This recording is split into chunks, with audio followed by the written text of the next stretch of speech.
I'm finally getting around to talk about Eddington after much needed coffee. And I know a lot of people either love it or hate it. And I'm I'm on the side of where I actually really liked it. It's not perfect by any means. And Ari Aster is coming into this with a lot of people perceiving him as this horror film director and writer and creator, but this is not that. So if you're going in there thinking that it's going to be similar to his other films, which by the way, I love his other films. I'm a huge fan of his. But I like that he's doing something different, that he's trying something new. This is what makes a great director when they're not one note.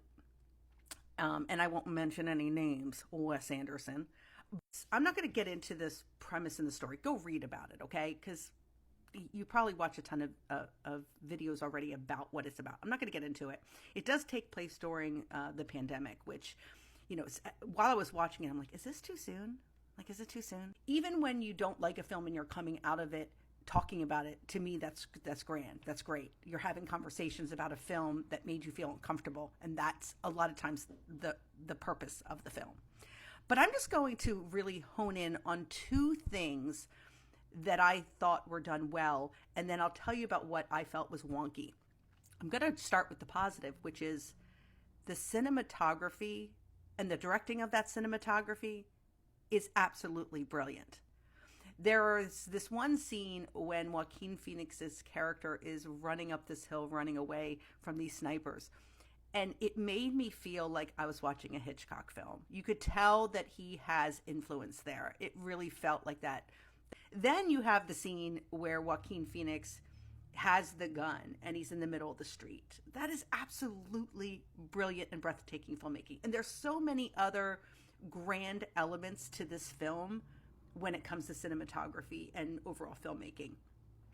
The other thing that I would say, even if you're not interested in this film, but you love film in general, go see this film solely to see the performance by Joaquin Phoenix.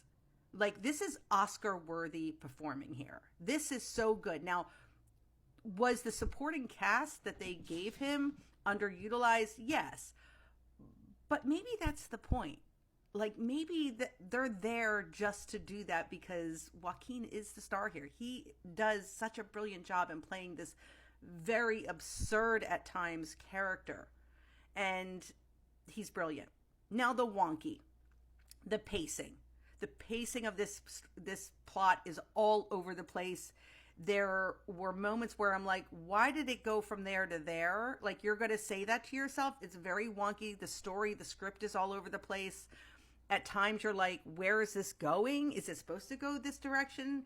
I also think they were trying to cram too much into this film. Like, they were it's like he had so many ideas that he would try to cram it all in. And I don't think any of them really landed like he wanted them to land. I'm giving this a 4 out of 5 stars. And a lot of that has to do with those two first things that I spoke about, Joaquin Phoenix and the cinematography, which comes from Ari's directing.